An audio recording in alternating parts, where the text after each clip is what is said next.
இந்த நேரத்திலே எனக்கு மிகப்பெரிய ஒரு வருத்தம், என்னுடைய அண்ணன் காடுவெட்டியார் மாவீரன் இந்த மாநாட்டிலே இல்லை என்று.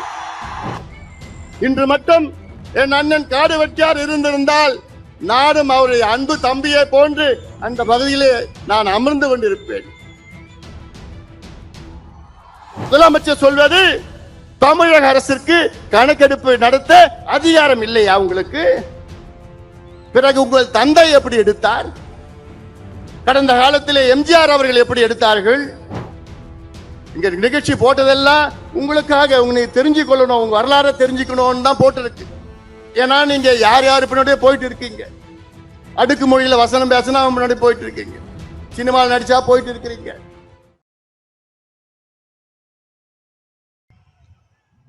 அந்த காலத்துல சொல்லுவாங்க, அள்ளிக்கொடியை இழுத்தா பள்ளிக்கொடி வரும்னு சொல்லுவாங்க. தமிழ்நாட்டில் தனிப்பெரும் சமுதாயம் வன்னியர் சமுதாயம். The single largest community in Tamil Nadu வன்னியர்கள். அப்படிப்பட்ட நம் சொந்தங்கள் இன்று மாமல்லபுரத்தில் சித்திரை முழுநிலவு இங்கே அந்த நேரத்திலே இங்கே சந்திக்கின்றோம். இது ஏதோ ஒரு சமுதாய சந்திப்போ ஜாதி சந்திப்போ கிடையாது. இது நம்முடைய குடும்ப சந்திப்பு. வேற யாருக்கும் இப்படி அமையாது. இங்கே வந்திருப்பவர்கள் எல்லாம் என்னுடைய தொப்புள் குடி உறவுகள், என் சொந்தங்கள்.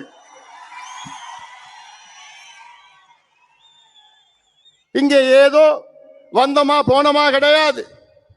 இந்த சந்திப்பில் வரலாறு இருக்கிறது. இது சாதாரண சந்திப்பு கிடையாது. இதற்கு முன்பு இதே மண்ணிலே ஆயிரம் ஆண்டுகள் நம் சொந்தங்கள் இதே மண்ணிலே சித்திரை முழுநிலவு நேரத்திலே அந்த மணல் கடற்கரையிலே சோறு எடுத்துக்கொண்டு அங்கே சந்தித்தார்கள். ஆயிரம் ஆண்டுகள் நம்முடைய பாரம்பரியம் இது. அந்த பாரம்பரியத்தை பின்பற்றிதான் இங்கே நாம் சந்திக்கின்றோம். ஏதோ அரசியல் கூட்டம் கிடையாது. இது நம்முடைய வரலாறு.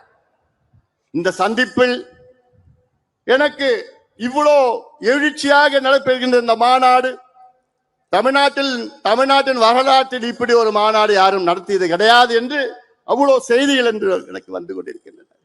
ஆனால் இந்த நேரத்திலே எனக்கு மிகப்பெரிய ஒரு வருத்தம், என்னுடைய அண்ணன் காடுவெட்டியார் மாவீரன் இந்த மாநாட்டிலே இல்லை என்று. காரணம், 12 ஆண்டுகளுக்கு முன்பு இதே மண்ணிலே என்னுடைய அண்ணன் காடுவெட்டியார் அவர்கள் மிக பிரம்மாண்டமான மாநாட்டை நடத்தினார்கள். இன்று மட்டும் என் அண்ணன் காடுவெட்டியார் இருந்திருந்தால் நானும் அவருடைய அன்பு தம்பியை போன்று அந்த பகுதியிலே நான் அமர்ந்து கொண்டிருப்பேன். காடுவெட்டியார் மறையவில்லை, நம்முள் இருக்கின்றார். அவருடைய கனவு ஐயா காலத்தில் தமிழ்நாட்டை நாம் சொந்தம் ஆள வேண்டும், நாம் ஆள வேண்டும் என்ற அவருடைய கனவு அது. அதை நினைவாக்குவது இங்கே வருகை தந்திருக்கின்ற லட்சக்கணக்கான என் தம்பிகளும் என் தங்கைகளுடைய கடமையாக நான் பார்க்கின்றேன். உங்களுக்கு அதை சொல்வதெல்லாம் இங்கே இருக்கின்ற இளைஞர்களுக்கு ஒரு விழிப்புணர்வு ஏற்படுத்த வேண்டும் என்ற நோக்கத்திலே தான். சுதந்திரத்திற்கு முன்பு நினைத்து பாருங்கள், எத்தனை பேருக்கு தெரியும் நாகப்ப படையாட்சி? தென்னாப்பிரிக்காவிலே காந்தி அவர்கள் தொடங்கிய சத்தியாகிரக போராட்டத்தில் உயிர் நீத்த முதல் தியாகி. இந்திய விடுதலை சத்தியாகிரக போராட்டம் அடித்தளம். இந்திய விடுதலை போரிலே அந்த சத்தியாகிரக போராட்டத்திலே தென்னாப்பிரிக்காவிலே உயிர் நீத்த முதல் தியாகி மயிலாடுதுறை சார்ந்த நாகப்பன் படையாட்சி. இது எவ்வளவு பெருமை, இது எவ்வளவு பெரிய வரலாறு. இது யாருக்காவது தெரியுமா? இல்ல. ஏன்? பின்னாடி படையாட்சின்னு பேர் வருது, வேற எந்த காரணம் இல்ல. அஞ்சலை அம்மாள் வீரத்தாய், கடலூரை சார்ந்தவர். காந்தி அவர்களை பார்க்க நேரில் வந்தவர். அது மட்டுமல்ல, காந்தி அவர்கள் பார்க்க வேண்டும் என்று மருதான் இந்த குதிரையிலே அங்கே காந்தி அவர்களை சந்தித்தார் அஞ்சலை அம்மாள். அவரும் இன்னைக்கு இந்திய அளவிலே சுதந்திர போராட்ட வீரர் என்று வந்திருக்க வேண்டும். ஏன் வரல? ஏன்? இந்த ரத்தத்துல பிறந்துட்டாங்க. அதான், வேற எந்த காரணம் இல்லை. ஏன்? நம்முடைய ஐயா ஆணைமுத்து படையாளி, ஐயா ஆணைமுத்து தந்தை பெரியார் அவருடைய உண்மையான வாரிசு. அவர் இன்னைக்கு யார் எவ்வளவு வாரிசுன்னு சொல்லிட்டு இருக்கிறாங்க. ஐயா ஆணைமுத்து அவர்கள் அந்த காலத்தில் வட இந்தியாவில், நினைச்சு பாருங்க, இங்க இருந்து நம் சொந்தக்காரர் வட இந்தியாவில் போயிட்டு பீகார், உத்தரப்பிரதேஷ், மத்திய பிரதேஷ், ஹரியானா, ராஜஸ்தான்ல அங்கே அவ்வளவு விழிப்புணர்வு போராட்டங்கள் நடத்தி மண்டல் கமிஷனை வர வைத்தவர் ஐயா ஆணைமுத்து அவர்கள். மண்டல் கமிஷன் அவர் வர வைக்கலன்னா இன்னைக்கு இந்தியாவில் ஓபிசி இடஒதுக்கீடு கிடையாதுயா. இதுல எனக்கு ஒரு பெருமை இருக்கிறது. இந்தியாவிலே ஓபிசி இடஒதுக்கீடு இதை பெற்று தந்தது 2 சத்திரியர்கள். ஒன்று ஐயா ஆணைமுத்து அவர்கள், மண்டல் கமிஷனையே கொண்டு வந்தது. அடுத்தது நம்முடைய இனமான காவலர், சமூக நீதி போராளி மருத்துவர் ஐயா அவர்கள். ஐயா அவர்கள் இல்லை என்றால் இன்று இந்திய அளவிலே ஓபிசிக்கு கல்வியில 27 விழுக்காடு இன்று வரைக்கும் வந்திருக்காது. அந்த ஐக்கிய முற்போக்கு அரசிலே அந்த கூட்டத்தில் ஐயா அவர்கள் கலந்து கொண்டு சோனியா அம்மையாரை பார்த்து, நீங்கள் இடஒதுக்கீடு கொண்டு வருவீர்களா இல்லையா? இல்லை, நாங்கள் இந்த கூட்டணியை விட்டு வெளியேறுகிறோம் என்று ஆவேசமாக பேசினார்கள். சோனியா காந்தி அம்மையார் அவர்கள் ஐயாவை பார்த்து, டாக்டர் கூல் டவுன் பண்ணுங்க, அமைதியா நம்ம பேசிக்கலாம். பிறகு அன்று மாலை மீண்டும் சந்தித்து ஒரு முடிவெடுத்தார் சோனியா காந்தி அம்மையார். என்னன்னு, மருத்துவர் ஐயா அவர்கள் அழுத்தத்தால் இந்தியாவிலே அந்த ஆண்டு, வருகின்ற ஆண்டில் ஓபிசிக்கு கல்வி நிலையத்திலே 27 விழுக்காடு இடஒதுக்கீட்டை அறிவித்தார் சோனியா காந்தி அம்மையார் அவர்கள். இது எவ்வளவு பெரிய வரலாறு! இது யாருக்காவது தெரியுதா? இல்லையே, இந்த ரத்தத்துல பிறந்துட்டாங்க. இன்னைக்கு ஐயா இந்தியாவிலே 6 இடஒதுக்கீடுகளை பெற்று தந்திருக்கின்றார்கள். சாதாரணமா அது செய்ய முடியுமா? 6 இடஒதுக்கீடுகள். இன்னைக்கு ஒரு இடஒதுக்கீடும் யாரும் இந்தியாவில் யாரும் பெற முடியல.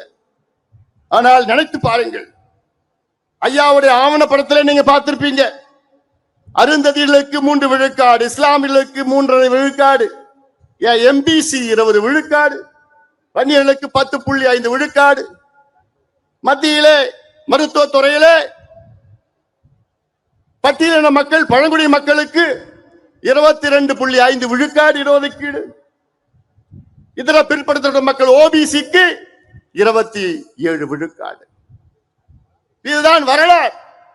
ஆனால் அந்த அளவுக்கு ஐயாவுக்கு அங்கீகாரம் இருக்கிறதா, கிடைத்திருக்கிறதா? இல்லை. ஏன்? இந்த ரத்தத்துல பிறந்துட்டார். ஆனா இந்த சமுதாயம் எப்படி எப்படி பயன்படுத்துறாங்க பாருங்க சமுதாயத்தை. தமிழ்நாட்டில் தனிப்பெரும் சமுதாயம் இன்னைக்கு படிப்பறிவு இல்லை, குடிசையில் வாழ்ந்து கொண்டிருக்கிறது, கூலி வேலை செய்து கொண்டிருக்கிறது, விவசாயம் செய்து கொண்டிருக்கிறது, எந்த தொழிலும் கிடையாது. இந்த சமுதாயத்தை ஆண்டு கொண்டிருக்கின்ற கட்சிகள் எல்லாம் வெறும் வாக்கு வங்கிகளாக பயன்படுத்திக் கொண்டிருக்கிறார்கள். ஓட் பேங்க், அவ்வளவுதான். அவங்களை எப்படி பார்க்கறாங்க? ஓட்டு பேங்க், அவ்வளவுதான். தேர்தல் நேரம் வந்தா உங்களை பயன்படுத்துவாங்க, தேர்தல் முடிஞ்சா முடிஞ்சு போச்சு. அதே போன்று மற்ற சமுதாயங்களும் உங்களை எப்படி பயன்படுத்திக்கிறாங்க தெரியல. எங்கேயாவது பிரச்சனை வந்ததுன்னா உடனே ஓடி வருவாங்க. ஐயோ நீங்க தாங்க, வாங்க நீங்க தாங்க. நம்மளும் போவோம், பிரச்சனை இல்லை, தீர்த்து வைப்போம், 10, 20, 30, 50 கேஸ் வாங்குவோம். அதுக்கப்புறம் முடிஞ்சு போச்சு. தேர்தல் வந்ததுன்னா டாடா பை பை. இதான் நம்முடைய காலகாலமா நடந்துட்டு இருக்குது. இல்லை, அதனால இன்றைக்கு இந்த கூட்டம், நாம் கூடிய கூட்டம், நம்முடைய உரிமைகளுக்காக நாம் இங்கே கூடியிருக்கின்றோம். எங்களுக்கு படிப்பு வேண்டும், எங்களுக்கு வேலை வேண்டும், எங்களுக்கு வாழ்வாதாரம் வேண்டும், நாங்கள் சுயமரியாதையோடு வாழ வேண்டும். அந்த நோக்கத்திற்காகத்தான் இங்கே லட்சக்கணக்கான என் சொந்தங்கள் இங்கே கூடியிருக்கின்றோம். ஏதோ சும்மா இங்க வந்தோமா கூட்டமா இந்த தேர்தலுக்காகவோ கூட்டணிக்காகவோ அரசியலுக்காக நம்ம கூடல. இங்க நாம் உரிமைகளுக்காக நாம் கூடியிருக்கின்றோம். ஐயா அவர்கள் மிக சிரமப்பட்டு நம்ம பார்த்திருப்பீங்க, இங்க 21 தியாகிகள், 21 மட்டும் 27 தியாகிகள், அதில் ஒரே நாளிலே 21 தியாகிகள் காவல்துறையினர் சுட்டார்கள். அதன் பிறகு ஐயா அவர்கள் நமக்கு வாங்கி தந்தது 20 விழுக்காடு எம்பிசி என்ற இடஒதுக்கீடு. அந்த இடஒதுக்கீடு வந்து கிட்டத்தட்ட 35 ஆண்டுகள் ஆகின்றனர். 36 ஆண்டுகள் ஆகிறது இடஒதுக்கீடு வந்து. ஆனால் 36 ஆண்டுகள் ஆகியும் இன்று நமக்கு சரியான முறையிலே வேலை வாய்ப்பு இல்லை, நமக்கு சரியான முறையிலே கல்வி கிடைக்கவில்லை. அதனால்தான் ஐயா அவர்கள் மீண்டும் போராடி, கடந்த ஆட்சியாளரிடம் மன்றாடி போராடி அழுத்தம் கொடுத்து வன்னியர்களுக்கு 10.5 விழுக்காடு இடஒதுக்கீடு பெற்று தந்தார்கள். ஆனால் அதையும் சூழ்ச்சியாளர்கள் அதை கெடுத்து நீதிமன்றத்துக்கு சென்று நமக்கு எதிரான ஒரு தீர்ப்பு வந்தது. பிறகு உச்ச நீதிமன்றத்திற்கு சென்றோம். உச்ச நீதிமன்றத்திலே தெளிவாக தீர்ப்பு கொடுத்தார்கள். என்னவென்று, தமிழ்நாட்டில் வன்னியர்களுக்கு உள் ஒதுக்கீடு கொடுக்க எந்த தடையும் கிடையாது, அது நீங்கள் தாராளமாக கொடுக்கலாம், தரவுகளை சேகரித்து நியாயப்படுத்தி கொடுங்கள் என்று உச்ச நீதிமன்றம் சொன்னார்கள். சொல்லி எவ்வளவு நாள் ஆகுது தெரியுமா? தீர்ப்பு வந்து எவ்வளவு நாள் ஆகுது தெரியுமா? 1136 நாட்கள். 1136 நாட்கள் தீர்ப்பு வந்து, ஆனால் தமிழக அரசு கொடுப்பதற்கு மனம் இல்லை, முதலமைச்சருக்கு கொடுப்பதற்கு மனம் இல்லை. எத்தனையோ முறை முதலமைச்சருக்கு நாங்கள் பார்த்தோம், எத்தனையோ முறை சந்தித்தோம். ஆனா முதலமைச்சர் அவர்கள் தொடக்க காலத்தில் நன்றாக எங்களை வரவேற்றார், நிச்சயமாக கொடுப்பேன் என்று நம்பிக்கை கொடுத்தார்கள். ஐயா அவர்கள் முதலமைச்சர் ஸ்டாலின் அவர்களை பல முறை சந்தித்தார். சந்திக்கின்ற பொழுது, ஐயா கவலைப்படாதீங்க, நிச்சயமா நான் தரேன், நான் ஒவ்வொரு முறையும் இப்ப பாக்குறப்போ உறுதியா நான் தரேங்க, நீங்க தைரியமா போங்க. அதுல ஒரு முறை சொன்னார் என்கிட்ட, இந்த சட்டசபை கூட்டத்தொடரிலே கொடுக்கவில்லை என்றால் அடுத்த ஆண்டு கல்வி போயிடும் சொன்னப்போ, ஏன் இதற்காக நான் தனியாக ஒரு ஸ்பெஷல் அசெம்பிளி செஷன் வைக்கிறேன்னு என்கிட்ட முதலமைச்சர் உறுதி கொடுத்தார்கள். இப்படி இவ்வளவு காலமாக பார்த்தோம், கடிதம் எழுதினார் ஐயா, எல்லாம் பண்ணோம். ஆனால் திடீரென்று முதலமைச்சர் அவர் மனசை மாத்திக்கிட்டார். ஏன் மாத்தினார் இன்னைக்கு வரைக்கும் தெரியல. 2 ஆண்டு காலம் எங்களுக்கு உறுதியளித்த முதலமைச்சர் இறுதியாக எங்களால் கொடுக்க முடியாது, கணக்கெடுப்பு நடத்தாமல் வன்னியர்களுக்கு இடஒதுக்கீடு கொடுக்க முடியாது, அந்த கணக்கெடுப்பு மத்திய அரசு தான் எடுக்க வேண்டும் என்று ஒரு பொய்யான செய்தியை மீண்டும் மீண்டும் முதலமைச்சர் சட்டமன்றத்திலும் வெளியிலும் பேசிக் கொண்டிருக்கின்றார். எவ்வளவு பெரிய துரோகம் இது! சமுதாயத்திற்கு நிகழ்ந்த மிகப்பெரிய துரோகமாக நான் பார்க்கின்றேன். முதலமைச்சர் சொல்வது, தமிழக அரசிற்கு கணக்கெடுப்பு நடத்த அதிகாரம் இல்லையா உங்களுக்கு? பிறகு உங்கள் தந்தை எப்படி எடுத்தார்? கடந்த காலத்திலே எம்ஜிஆர் அவர்கள் எப்படி எடுத்தார்கள்? உங்கள் தந்தையை நிறுவிய சட்டநாதன் கமிஷன் 1969-70 நிறுவிய கமிஷன், அவர்கள் ஒரு பரிந்துரை கொடுத்தார்கள், ஒரு கணக்கெடுப்பு நடத்தி அந்த கணக்கெடுப்பு அதற்கு அவர்களுக்கு அதிகாரம் இல்லையா? எம்ஜிஆர் அவர்கள் 1984 அம்பாசங்கர் கமிஷனை நிறுவினார். அம்பாசங்கர் அவர்கள் வீடு வீடாக டோர் டு டோர் எனுமரேஷன் செய்தார்கள். அப்பொழுது அவருக்கு அதிகாரம் இல்லையா? அதன் பிறகு ஜனார்தனன் கமிஷன் அவர்கள் இதெல்லாம் ஒன்றாக சேர்த்து கொலேட் பண்ணி அவர்கள் ஜனார்தனம், நீதி அரசு ஜனார்தனம் 3 பரிந்துரைகளை கொடுத்தார்கள் அரசுக்கு, திமுக அரசுக்கு.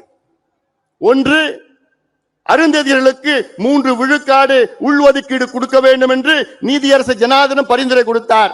அதை அப்படியே கலைஞர் அவர்கள் ஏற்றுக்கொண்டார், அருந்ததியர்களுக்கு உள்ஒதுக்கீடு கொடுத்தார். 2வது பரிந்துரை ஜனார்தன் அவர் கொடுத்தது, இஸ்லாமியர்களுக்கு 3.5 விழுக்காடு உள்ஒதுக்கீடு பிசியிலே கொடுக்க வேண்டும் என்று கொடுத்தார். அதையும் கலைஞர் அவர்கள் அப்படியே ஏற்றுக்கொண்டார். இதே நீதியரசர் ஜனார்தன் 3வது பரிந்துரை என்ன? வன்னியர்களுக்கு 13.1 விழுக்காடு தனி ஒதுக்கீடு கொடுக்க வேண்டும் என்று அந்த பரிந்துரையும் கொடுத்தார். அதை மற்றும் கலைஞர் ஏற்றுக்கொள்ளவில்லை. அதை மற்றும் குப்பையிலே தூக்கிவிட்டார், வீசிவிட்டார். எவ்வளவு பெரிய துரோகம் இது! எவ்வளவு பெரிய துரோகம் இது! உங்களுக்கு எங்களுடைய வாக்குகள் மட்டும் வேண்டும். 1957 திமுக போட்டியிட்ட முதல் தேர்தல். அந்த தேர்தலில் திமுக 15 தொகுதிகளில் வெற்றி பெற்றது. அதில் 14 தொகுதிகள் வன்னியர் வாழ்கின்ற பகுதி. 1962 திமுக 50 தொகுதிகளை வெற்றி பெற்றது. அதில் 45 தொகுதிகள் வன்னியர்கள் வாழ்ந்து கொண்டிருக்கிற தொகுதிகள். 1967 திமுக ஆட்சிக்கு வருகிறது. அப்பொழுது 138 தொகுதிகளை வெற்றி பெறுகிறது. அதில் 92 தொகுதிகள் வன்னியர்கள் வாழ்கின்ற தொகுதிகள். இப்படி இந்த சமுதாயம் உங்களை ஆட்சியில் அமர வைத்து உங்களுக்கு இவ்வளவு ஆதரவு கொடுத்து, ஏன் இன்னைக்கு திமுகவிலே அதிக சட்டமன்ற உறுப்பினர்கள் கொடுத்த சமுதாயம் என்ன சமுதாயம்? இந்த வன்னியர் சமுதாயம் தான். 23 சட்டமன்ற உறுப்பினர்களை இந்த சமுதாயம் உங்களுக்கு கொடுத்திருக்கிறது. அதிகபட்ச சட்டமன்ற உறுப்பினர்கள் ஒரு சமுதாயத்தில். ஆனால் உங்களுக்கு இந்த சமுதாயத்திற்கு படிப்பும் வேலையும் கொடுக்க உங்களுக்கு மனசு இல்லைன்னா எப்பேற்பட்ட மனசு உங்களுக்கு? துரோகமாக நான் பார்க்கின்றேன். சமுதாயத்துக்கு செய்கின்ற துரோகமாக பார்க்கின்றேன். அப்படி நாங்க உங்களுக்கு என்னையா செஞ்சோம்? என்ன நாங்க தப்பு பண்ணோம்? இதெல்லாம் நீங்கள் எல்லாம் சிந்திக்க வேண்டும். சும்மா ஏதோ வந்தோம் போனோம் பார்த்தோம் எல்லாம் கிடையாது. இந்த நேரம் முக்கியமான நேரம். இந்தியா பாகிஸ்தான் பிரச்சனை நடக்குது. அது ஒரு பக்கம் நடந்துட்டு இருக்கு. இன்னைக்கு சீஸ்ஃபயர் இருக்கு. ஆனாலும் இந்த நேரத்தில் ஏதோ நம்ம வந்தோம் ஆட்டம் பாட்டம்லாம் போடல. இங்க நிகழ்ச்சி போட்டதெல்லாம் உங்களுக்காக, உங்களை தெரிஞ்சு கொள்ளணும், உங்க வரலாறு தெரிஞ்சுக்கணும்னு தான் போட்டிருக்கு. ஏன்னா நீங்க யார் யாரு பின்னாடியே போயிட்டு இருக்கீங்க. அடுக்கு மொழியில வசனம் பேசினா முன்னாடி போயிட்டு இருக்கீங்க. சினிமாவில் நடிச்சா போயிட்டு இருக்கிறீங்க. ஆனா அதை விட முக்கியம், நீங்க படிக்கணும், உங்க பிள்ளைகள் படிக்கணும், படிச்சு வேலைக்கு போகணும்னு 45 ஆண்டு காலம் நம்முடைய மருத்துவர் ஐயா அவர்கள் உங்களுக்காக உழைத்துக் கொண்டிருக்கிறார். 45 ஆண்டு காலம் வித்து பாருங்க. இன்னைக்கு தமிழ்நாட்டில் ஏன் நம்ம தனியா ஒதுக்கீடு கேட்கிறோம்? வன்னியர்கள் ஏன் கேட்கிறோம்? ஏன் கேட்டோம்? முதல்ல தமிழக அரசு சொல்லுது, இன்னைக்கு வன்னியர்கள் 20 விழுக்காடு எம்பிசியில 12% எடுத்துக்கிறாங்க, 13% எடுத்துக்கிறாங்க. இப்படி பொய்யான செய்தியை சொல்லிக் கொண்டிருக்கின்றார்கள். எவ்வளவு பெரிய ஒரு பொய் அது, துரோகம் அது. நான் அதுக்கு ஒரு உதாரணம் நான் சொல்றேன். இன்னைக்கு தமிழ்நாட்டிலே உயர் காவல்துறை பொறுப்பில் இருப்பவர்கள் 109 பேர். டிஜிபி, ஏடிஜிபி, ஐஜி, டிஐஜி, இந்த டாப் போலீஸ் ஆபீசர் 109 பேர் இருக்கிறாங்க. அதுல எத்தனை வன்னியர்கள் இருக்காங்க தெரியுமா? ஒண்ணே ஒண்ணு. இதை விட ஒரு சமூக அநீதி கிடைக்குமா? இருக்குமா? நடக்குமா? தமிழ்நாட்டில் தனிப்பெரும் சமுதாயம், சிங்கிள் லார்ஜஸ்ட் கம்யூனிட்டி தமிழ்நாட்டில் வன்னியர் சமுதாயம். ஆனால் 109 காவல்துறை உயர் அதிகாரியில ஒரே ஒரு வன்னியர் இருக்கின்றார் என்றால் யாரு செஞ்ச தப்புங்க இது? இதுல 36 ஆண்டு காலம் எம்பிசின்னு உருவாக்கி, இந்த 36 ஆண்டு காலத்துல தகுதியானவர் ஒருத்தர் கூட, 2 பேர் கூட உங்களுக்கு கிடைக்கலையா? தமிழ்நாட்டில் இந்திய ஆட்சி பணியில 326 பேர் இருக்கிறாங்க ஐஏஎஸ்ல. இவங்க அரசாங்கம் சொல்ற கணக்கு வன்னியர்களுக்கு 10% 12% கிடைக்கிறதுன்னா எவ்வளவு வந்திருக்கணும்? கிட்டத்தட்ட 35 ஐஏஎஸ் அதிகாரிகள் வந்திருக்கணும் தமிழ்நாட்டில், இந்த சமுதாயத்தில். ஆனா எவ்வளவு பேர் தெரியுமா இருக்கிறாங்க? வெறும் 14 பேர் இருக்கிறாங்க. அந்த 14 பேர்ல 13 பேர் ப்ரொமோஷன், ஐஏஎஸ் ப்ரொமோஷன். சுதந்திர இந்தியாவில் 75 ஆண்டுகள் சுதந்திரம் அடைந்த பிறகுதான், அதாவது 3 ஆண்டுகளுக்கு முன்பு நடந்தது. 75 ஆண்டு சுதந்திரம் அடைந்த பிறகுதான் முதலாக ஒரு வன்னியர் சமுதாயத்தில் தமிழ்நாட்டில் டைரக்ட் IAS அதிகாரி வந்திருக்கிறார். இதை விட ஒரு சமூக அநீதி நடக்குமா? கிடைக்குது. தமிழ்நாட்டு நடந்துட்டு இருக்கு. 75 years post independence, the first direct IAS officer in the community தமிழ்நாட்டில். அப்போ முதலமைச்சர் என்ன செய்யணும்? அதுக்கு இவ்வளவு மோசமா இருக்கிறாங்களே இந்த சமுதாயம். சமுதாயத்தை எப்படி வழி நடத்துவது, எப்படி முன்னேற்றுவது திட்டமிட்டு இருக்கணும். ஏன்னா இந்த சமுதாயம் உங்களை அப்படியே ஓட்டு போடுது, அப்படியே நம்புது. ஆனா அதை பற்றி முதலமைச்சருக்கு எல்லாம் கவலைப்படுற மாதிரி எனக்கு தெரியல. எனக்கு நான் இந்த சமுதாயத்தை மட்டும் நான் சொல்லல, நான் தமிழ்நாட்டில் உள்ள இதே போன்று இருக்கின்ற அனைத்து பின்தங்கிய சமுதாயம், அடக்கப்பட்ட, ஒடுக்கப்பட்ட, வஞ்சிக்கப்பட்ட சமுதாயத்திற்காக இங்கே நாங்கள் கூடியிருக்கின்றோம். தீர்மானத்தை நீங்க பார்த்திருப்பீங்க. இங்கே நாங்கள் இந்த கூட்டத்தை நடத்துகின்ற நோக்கமே தமிழ்நாட்டில் உள்ள வன்னியர்கள் உள்ளிட்ட அனைத்து பின்தங்கிய சமுதாயங்களுக்கு நாங்கள் இடஒதுக்கீடு மட்டுமல்ல, நல்ல முன்னேற்றங்களை கொடுக்க வேண்டும் என்ற நோக்கத்திலே இங்கே நாங்கள் கூடியிருக்கின்றோம். அதுல இன்னொரு தீர்மானம் பார்த்திருப்பீங்க, பட்டியலின மக்களுக்கு 2 விழுக்காடு கூடுதலாக இடஒதுக்கீடு என்று பார்த்திருப்பீர்கள். இதெல்லாம் என்ன செய்யணும்? அடித்தளம் என்ன செய்யணும்? இந்த சமுதாயத்தினுடைய இந்த மாநாட்டுடைய முக்கியமான கோரிக்கை, தமிழ்நாட்டில் ஜாதிவாரி மக்கள் தொகை கணக்கெடுப்பு நடத்துங்கள். மத்திய அரசு அறிவித்திருக்கிறது. அதற்கு பிரதமர் நரேந்திர மோடி அவர்களுக்கு நன்றிகளை தெரிவிக்கின்றோம். காரணம், எங்களுடைய மருத்துவர் ஐயா அவர்களுடைய 45 ஆண்டு கால கோரிக்கை. 45 ஆண்டு காலமாக எத்தனையோ பிரதமர்களை ஐயா அவர்கள் நேரிலே சந்தித்தார்கள். ராஜீவ் காந்தி அவர்களை, பிறகு VP சிங் அவர்களை, பிறகு வாஜ்பாய் அவர்களை, பிறகு மன்மோகன் சிங் அவர்களை, பிறகு நரேந்திர மோடி அவர்களை பல முறை சந்தித்து அழுத்தம் கொடுத்து இப்பொழுது மத்திய அரசு அறிவித்திருக்கிறது. இந்த வெற்றி நம் ஐயாவுக்கு கிடைத்த வெற்றி இது, நம் ஐயாவுக்கு கிடைத்த வெற்றி இது. ஆனாலும் மத்தியில எடுக்க முடிவு செய்து விட்டார்கள். ஆனா நம்ம ஆளு எடுக்க மாட்டாரு. நம்ம ஆளு எப்ப எடுக்க போறாரு? எடுப்பாரா? என்னப்பா நான் மட்டும் பேசிட்டு இருக்கேனா? தமிழ்நாட்டில் எடுப்பாரா முதலமைச்சர்? தெளிவா இருக்கிறீங்களா? எடுக்க போறது கிடையாது. ஆனா நம்ம எடுக்க வைப்போம். வைக்க முடியுமா? முடியுமா? சரி, நான் கேட்கிறேன், எவ்வளவு காலமா எங்களை கெஞ்ச வைப்பீங்க நீங்க? 45 வருஷமா ஐயா அவர்கள், நான் சொன்னேன்ல, எத்தனையோ முதலமைச்சரை பார்க்கிறாரு, எத்தனையோ பிரதமரை பார்க்கிறாரு. எதுக்கு பார்க்கிறாரு? இந்த பிள்ளைங்களுக்கு படிப்பு கொடு, இந்த பிள்ளைங்களுக்கு வேலை கொடு, எங்களை சுயமரியாதையோட வாழ விடு. எவ்வளவு காலமையா கெஞ்ச வைப்பீங்க எங்களை? சரி, எனக்கு ஒரு ஆசை இருக்கு. என்ன ஆசை? நம்ம இவ்வளவு காலமா மனு கொடுத்துட்டு வரோம். இனி நம்ம மனு வாங்குகின்ற சமுதாயமாக மாற வேண்டும். முடியுமா? முடியுமா? நீங்க நினைச்சா நடக்கும். நீங்க நினைச்சா நடக்கும். இன்னைக்கு தமிழ்நாட்டு முதலமைச்சர் எல்லா அதிகாரமும் அவரிடம் இருக்கிறது. எல்லா அதிகாரிகள் இருக்கின்றார்கள், நிதி இருக்கிறது, எல்லாம் இருக்கு. ஆனா மனசு மட்டும் இல்ல அவருக்கு. ஒரு கணக்கெடுப்பு நடத்தினா தமிழ்நாட்டில் எவ்வளவு பிரச்சனை தீரும். உங்ககிட்ட நாங்க ஹைடெக் சிட்டி கேட்கல.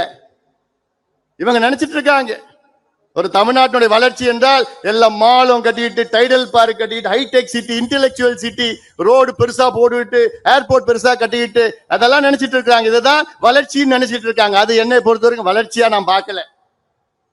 வளர்ச்சினா அதை சுத்தி வாழ்கின்ற மக்கள் முன்னேறி இருக்க வேண்டும், முன்னேற வேண்டும், படிக்க வேண்டும், வேலைக்கு போகணும். பெரிய பெரிய இன்ஃப்ராஸ்ட்ரக்சர் பில்டிங்லாம் அது வளர்ச்சி கிடையாது. ஆனால் இதைத்தான் முதலமைச்சர் அவர்கள் அதை நினைத்துக் கொண்டிருக்கின்றார். இன்னைக்கு ஏன் தமிழக அரசு சாதிவாரி கணக்கெடுப்பு நடத்தணும்? முதன்மை காரணம், தமிழ்நாட்டில் 69 விழுக்காடு இடஒதுக்கீட்டை பாதுகாக்க வேண்டும். இன்னைக்கு இந்த இடஒதுக்கீடு உச்ச நீதிமன்றத்திலே வழக்கு இருக்கிறது. இந்த 69 விழுக்காடு இடஒதுக்கீடை தடை செய்ய வேண்டும் என்று. இந்த இடஒதுக்கீடு பெறுவதற்கு ஐயா உள்ளிட்ட நீங்கள் எல்லோரும் எத்தனை போராட்டங்கள் செய்தீர்கள். அது மட்டுமல்ல, முன்னாள் முதலமைச்சர் ஜெயலலிதா அம்மையார் அவர்கள் 69 விழுக்காடு இடஒதுக்கீட்டை 9வது அட்டவணையிலே, அரசியல் சாசன 9வது அட்டவணையிலே மிக சிரமத்திற்கு பிறகு நம்ம இடஒதுக்கீடை பாதுகாப்பு அளித்தார். கான்ஸ்டிடியூஷனல் அமெண்ட்மெண்ட் நடந்தது, டெல்லியில நடந்தது, பார்லிமெண்ட்ல. எவ்வளவு பெரிய வேலை செய்தார். என்னை பொறுத்தவரை ஜெயலலிதா அம்மையார் அவர்கள் தமிழ்நாட்டுக்கு செய்த மிகப்பெரிய சாதனையாக நான் பார்க்கின்றேன். ஆனால் அந்த இடஒதுக்கீட்டுக்கு இன்று ஆபத்து வந்திருக்கிறது. இதை பற்றி ஒரு துளியும் கவலை இல்லாத நம்முடைய முதலமைச்சர் ஸ்டாலின் அவர்கள் என்னைக்கு சுப்ரீம் கோர்ட்ல வரப்போகுதுன்னு தெரியல, வந்ததுன்னா முடிச்சிடுவாங்க. ஏன்னா கணக்கு இல்லை நம்ம கிட்ட. அது மட்டுமில்ல, இன்னைக்கு நான் முதலமைச்சரா இருந்தேன்னா பொறுப்புக்கு வந்து முதல் நாள் என்ன பண்ணிருப்பேன், தமிழ்நாட்டில் எல்லா சமுதாயங்களும் எந்த நிலையில் இருக்கிறாங்கன்னு தெரிஞ்சுக்கிறதுக்கு நான் காஸ்ட் சர்வே செஞ்சிருப்பேன். எல்லா சமுதாயம். இதுதான் நல்ல நிர்வாகி செய்கின்ற வேலை. இது ஏன் செய்யணும்? அப்போதான் எல்லாமே முன்னேற்ற முடியும். எல்லோருக்கும் எல்லாம் என்று பேசினா போதாது, கிடைக்காதவர்களுக்கு கிடைக்க வேண்டும். இதற்காகத்தான் இங்கே நாம் கூடியிருக்கின்றோம். ஒரு உதாரணம் நான் சொல்றேன். தமிழ்நாட்டில் 377 சமுதாயங்கள் இடஒதுக்கீட்டால் பயன்பெறுகிறார்கள். 377 சமுதாயங்கள். இதில் பட்டியலின மற்றும் பழங்குடி மக்களுக்கு 19 விழுக்காடு இடஒதுக்கீடு. இதில் கிட்டத்தட்ட 114 சமுதாயங்கள் பயன்பெறுகிறார்கள். பட்டியலினம் பாத்தீங்கன்னா எஸ்சி ஷெட்யூல் காஸ்ட் பாத்தீங்கன்னா 3 பெரிய பிரிவுகள். ஆனால் உட்பிரிவுகள் 76 பேர் இருக்கிறார்கள். அதே போன்ற பழங்குடி இனத்தை சார்ந்தவர்கள் 1 விழுக்காடு தான் இடஒதுக்கீடு. ஆனால் அவர்கள் 34 பிரிவுகள் இருக்கிறார்கள். அப்படி இந்த 34 பிரிவிலே வெறும் 4 பிரிவு தான் எல்லா இடத்தையும் எடுத்துட்டு போகுது. மீதி 30 பிரிவுகள் கிடைக்கல. இது எப்படி நீங்க தெரிஞ்சுப்பீங்க? யாருக்கு கிடைச்சது யாருக்கு கிடைக்கல எப்படி தெரிஞ்சுப்பீங்க? கணக்கெடுப்பு நடத்தணும், சர்வே நடத்தணும். கேட்டா முதலமைச்சர் கேட்டா எனக்கு அதிகாரம் இல்லைங்கோ. தெலுங்கானாவுக்கு அதிகாரம் இருக்கு. ஆந்திரா நம்ம அமைச்சர் வந்திருக்கிறார், இங்க ஆந்திராவில் கணக்கெடுப்பு நடத்திட்டு இருக்கிறாங்க, அவங்களுக்கெல்லாம் அதிகாரம் இருக்கு. கர்நாடகாவில் நடத்தி முடிச்சிட்டாங்க, ஒடிசாவில் நடத்திட்டு இருக்கிறாங்க, பீகார்ல நடத்தி முடிச்சிட்டாங்க, அவங்களுக்கெல்லாம் அதிகாரம் இருக்கு. நம்ம முதலமைச்சருக்கு மட்டும் அதிகாரம் இல்லையா? சட்டமன்றத்துக்குள்ளேயும் வெளியிலையும் ஒரு பொய்யை சொல்லிக் கொண்டிருக்கின்ற முதலமைச்சர் உங்களுக்கு என்ன தயக்கம்? இந்த கணக்கெடுப்பு நடத்தின இல்லாதவருக்கு கொடுக்க வேண்டும், அதுதானே எங்களுடைய கொள்கை, அதான் உங்க கொள்கையும் கூட. அதே போன்று எம்பிசில இன்னைக்கு 115 சமுதாயங்கள் இருக்கிறது. இந்த 115 சமுதாயத்தில் எந்த சமுதாயத்துக்கு கிடைக்கலன்னு எப்படி தெரியும் உங்களுக்கு? எந்த சமுதாயம் எல்லா இடத்தையும் எடுத்துட்டு போறாங்கன்னு எப்படி தெரியும் உங்களுக்கு? எத்தனையோ சமுதாயத்திற்கு எம்பிசியில ஒரு இடம் கூட கிடைக்கல. அது ஒரு கணக்கு. மற்றொரு கணக்கு இருக்கிறது. எம்பிசியில 115 சமுதாயங்கள் இருக்கிறது. இதில் 114 சமுதாயம் ஒட்டுமொத்தம் அவங்களுடைய மக்கள் தொகை கணக்கு பார்த்தீங்கன்னா தமிழ்நாட்டில் 6.8 விழுக்காடு தான். மொத்தமா சேர்ந்தா தமிழ்நாட்டினுடைய மக்கள் தொகையில 6.8 விழுக்காடு.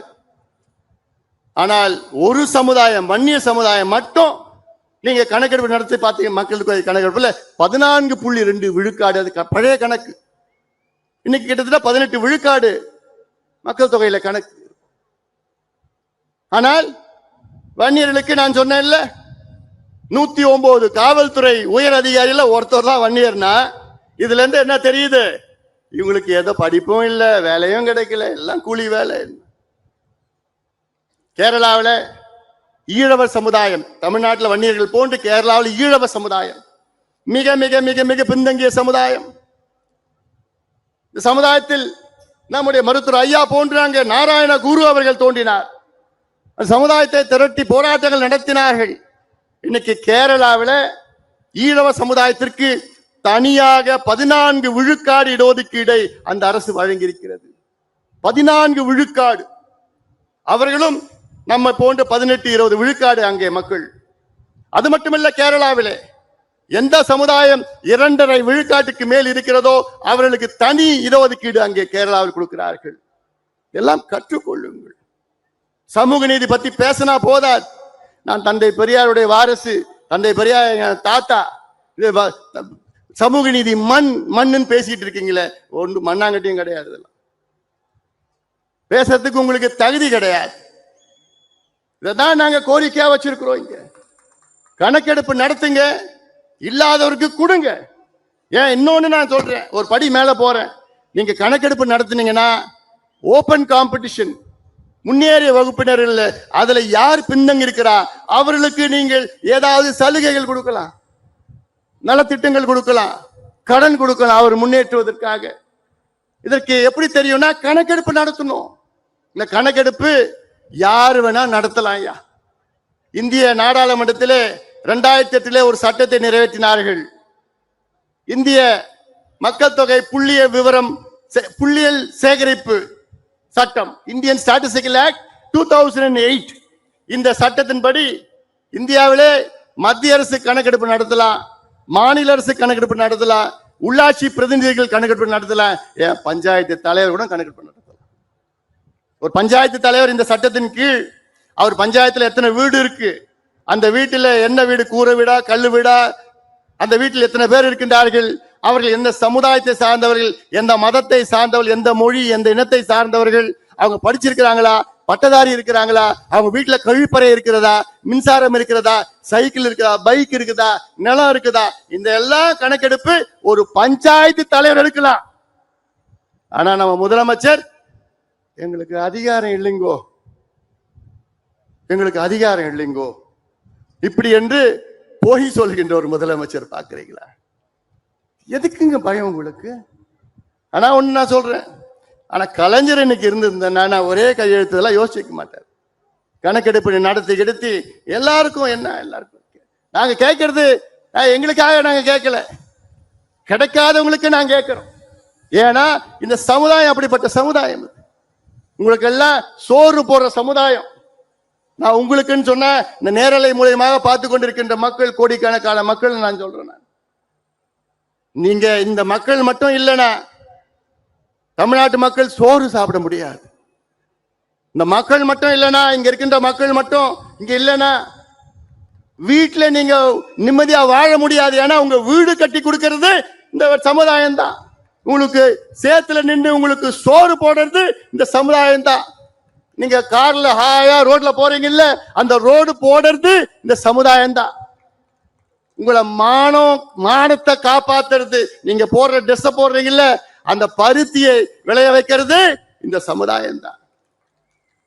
பெயர்பட்ட ஒரு பெரிய சமுதாயம் இன்னைக்கு கூலி வேலையில கஞ்சோ கூழோ குடித்து கொண்டு குடிசையில் வாழ்ந்து கொண்டு படிப்பறிவு இல்லாமல் மதுவுக்கு அடிமையாக இருக்கின்ற சமுதாயம்.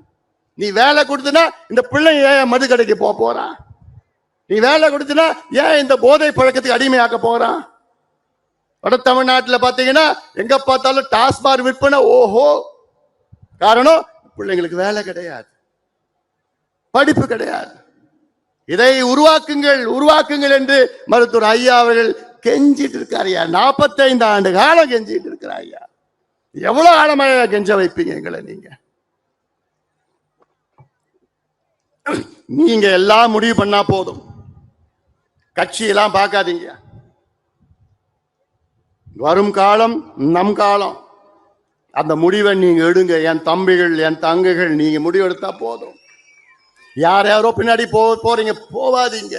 வாங்க, எங்கள் பின்னால் வாங்க, இந்த அண்ணன் பின்னால் நீங்க எல்லாம் வாங்க. உங்களுக்காக நான் வாழ்ந்து கொண்டிருக்கின்றேன். மாவீரன் குருவை போன்று நான் உங்களுக்காக நான் வாழ்ந்து கொண்டிருக்கின்றேன். ஒட்டுமொத்த என் சொந்தங்கள் எல்லாம் வாருங்கள், என் பின்னால் வாருங்கள். உங்களுக்கு நான் படிப்பு நான் வாங்கி தருகின்றேன், வேலை வாய்ப்பை உருவாக்குகின்றேன். நாம் ஆள வேண்டும், ஆளுகின்ற காலம் வந்து விட்டது. இந்த படத்தெல்லாம் பார்த்தீங்கல்ல, எப்படி வாழ்ந்த மக்கள் நாம். இந்த மண்ணை ஆண்டவர்கள் இந்த பூர்வ குடிமக்கள் நாம். இந்த மண்ணுக்கு சொந்தக்காரர்கள் நாம். இந்த மண்ணை காப்பாற்றினோம். இந்த மண்ணுக்காக எத்தனையோ ஏரிகளை வெட்டினோம். வீராணம் ஏரியிலிருந்து, செம்பரம்பாக்கம் ஏரியிலிருந்து, மதுராந்தகம் ஏரியிலிருந்து, அரசமங்கலம் ஏரியிலிருந்து, வெல்லிங்டன் ஏரியிலிருந்து எல்லா ஏரியும் வெட்டியது யாரு? என் பாட்டன். என் பாட்டன் பூட்டன் இந்த மண்ணை பாதுகாத்து, காடை வளர்த்து, மரங்களை நட்டு, இந்த மண்ணை செழுமையாக ஆக்கிய என் பாட்டன் பூட்டன் பூரக்குடி மக்கள் நாம். இந்த மண்ணுக்கு சொந்தக்காரர்கள். ஆனால் இவங்க வந்தாங்க, கோமணத்தை புடுங்கினாங்க, நிலத்தை புடுங்கினாங்க, விவசாயத்தை அழிச்சாங்க, எல்லாத்தையும் நம்மள நாசமாக்கி கூலியாக ஆக்கி மதுவை கொடுத்து நம்ம குடியாரனாக மாத்தி விட்டாங்க. இதான் இவர்கள் செய்தது. அதனால்தான் நாங்க சொல்றோம், இனி ஒரு மாற்றம், ஆட்சி மாற்றம் வேண்டும், நாம் ஆள வேண்டும் என்ற என் தம்பிகள் தங்கைகள் உங்கள் மனதிலே ஒவ்வொரு நாளும் நீங்கள் உங்கள் மனதிலே அதை ஒழிக்க வேண்டும். ஆம், இனி நம்முடைய காலம், நாம் ஆள வேண்டும் என்ற அந்த எழுச்சி உங்கள் மனதிலே வர வேண்டும். இன்னொன்று, இப்பொழுது இந்த தீர்மானம் ஒன்று படித்தோம். அதில் தனியார் துறையிலே இடஒதுக்கீடு வேண்டும் என்று.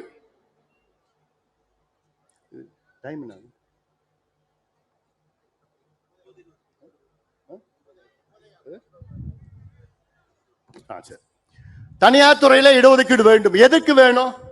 ஏன்னா ஒரு காலத்துல மத்திய அரசுல 36 லட்சம் வேலை வாய்ப்பு இருந்தது. ஆனா இன்னைக்கு அது 26 லட்சமாக குறைந்திருக்கிறது. 10 லட்சம் குறைஞ்சிடுச்சு. எப்போ? 15 ஆண்டுகள்ல. தமிழ்நாட்டில் கிட்டத்தட்ட 2002ல தமிழ்நாட்டில் 12 லட்சம் அரசு வேலைகள் இருந்தது. இன்னைக்கு அது 8 லட்சமாக குறைந்தது. வேலை இல்லை, அரசு வேலையே கிடையாது. அது இல்லாம தமிழக அரசு என்ன செய்யறாங்கன்னா, இந்த group D, group C and group D இத ரெண்டுத்தையும் எல்லாமே அவுட் சோர்ஸ் பண்ணிடுறாங்க, தனியார் மயமாக்கிட்டாங்க. அவங்களுக்கு இந்த ஒப்பந்த முறையில வேலை வாய்ப்பை உருவாக்கி, அந்த ஒப்பந்த முறையெல்லாம் அதுல ரிசர்வேஷன் இடஒதுக்கீடு தான் கிடையாது, காசு வாங்கிட்டு அவங்க வேலையை சேர்த்துடுறாங்க. அதனால இனி எங்களுக்கு தனியார் துறைகளை இடஒதுக்கீடு வேணும். இந்த சட்டத்தை இயற்றுங்கள், சட்டத்தை கொண்டு வாருங்கள். காரணம், அரசுல வேலை இல்லை எங்களுக்கு. அதே போன்று தமிழக அரசு ஆட்சி வருவதற்கு முன்பாக நீங்கள் ஒரு சத்தியம் செய்தீர்கள். நாங்கள் ஆட்சிக்கு வந்தவுடன் தனியார் துறையிலே தமிழ்நாட்டில் உள்ள தமிழர்களுக்கு 75 விழுக்காடு அங்கே வேலை வாய்ப்பிலே நாங்கள் ஒதுக்கீடு ஒதுக்குவோம் என்று சொன்னீர்கள். இன்னைக்கு வரைக்கும் நடக்கல. அது ஒரு பக்கம். அடுத்தது நாங்கள் சொல்வது, இப்போ ஒரு உதாரணம், ஏதாவது ஒரு அரசு திட்டம் நீங்கள் செயல்படுத்துகிறீர்கள் என்றால் அந்த அரசு திட்டத்திலே நம்முடைய மக்களுடைய நிலங்களை பிடுங்கி அவர்களை அச்சுறுத்தி குண்டர் சட்டத்திலே போட்டு அவர்களை சிறையில் அடைத்து அவர்களுடைய இடங்களை பிடுங்கி கொண்டிருக்கின்ற அரசு, தமிழக அரசு. இனி அதை நடக்க விட மாட்டோம்.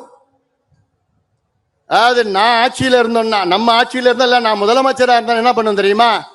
ஒரு உதாரணம், என்னுடைய ஆசை சென்னையிலுக்கும் கன்னியாகுமரிக்கும் ஒரு 10 வழி சாலை போடணும். சென்னைக்கும் கன்னியாகுமரிக்கும் 10 வழி சாலை, கிரீன்ஃபீல்டு. அது எப்படி நான் செய்வேன்னா, நிலத்தை நான் போய் விவசாயிடம் கேட்பேன், ஏன்னா இது அவசியமானது என்று கேட்டு அந்த விவசாயி நிலத்தை கொடுத்தாங்கன்னா அந்த விவசாயிய இந்த திட்டத்திலே ஒரு பங்குதாரரா நான் சேர்ப்பேன். ஒரு ஸ்டேக் ஹோல்டர்னா அந்த நிலம் எவ்வளவு கொடுக்குறாங்களோ அந்த திட்டத்திற்கு அவங்களும் பங்குதாரர், ஷேர் ஹோல்டர். அவங்களுக்கு மாதம் அவங்க பேங்க்ல போய் பணம் போய் சேரும். இந்த டோல்கேட்ல கலெக்ட் பண்றான் பாரு காசு, எவ்வளோ கோடி கணக்கான, ஆயிரக்கணக்கான கோடி, அதுல 3ல் 1 பங்கு கொடுத்து நிலம் கொடுத்த விவசாயிக்கு மாசம் போய் சேரும். அப்ப என்ன பண்ணுவான் விவசாயி? விவசாயத்துல நட்டம் எடுத்துக்குங்கன்னு சொல்லப்போம். இதுதான் முறையானது. ஏன் இப்போ பரந்தூர் விமான நிலையம் 5000 ஏக்கர் எடுக்கிறீங்க, அதுல கிட்டத்தட்ட 3200 ஏக்கர் விவசாய நிலம், தனியார் நிலம். அது அந்த விமான நிலையத்துல அங்க இருக்கின்ற விவசாயிகளை பங்குதாரரா சேருங்க. ஏன் அவங்களை நீங்க அகற்றுறீங்க? ஏன் அது அதானி அம்பானி மட்டும்தான் அது கொடுக்கணுமா? அதற்கு முதலாளி அதானி அம்பானி மட்டும்தான் இருக்கணுமா? ஏன் அங்க இருக்கிற விவசாயிகளும் அந்த விமான நிலையத்துக்கு முதலாளி ஆக்குங்க, அவங்களுக்கு பங்கு கொடுங்க, ஷேர்ஸ் கொடுங்க, அவங்களுக்கு மான மரியாதையோட வாழ வையுங்க. இதைத்தான் செயல்படுத்த வேண்டிய இவ்வளோ திட்டம் இருக்குயா, எங்க கிட்ட எவ்வளவு திட்டம் இருக்கு.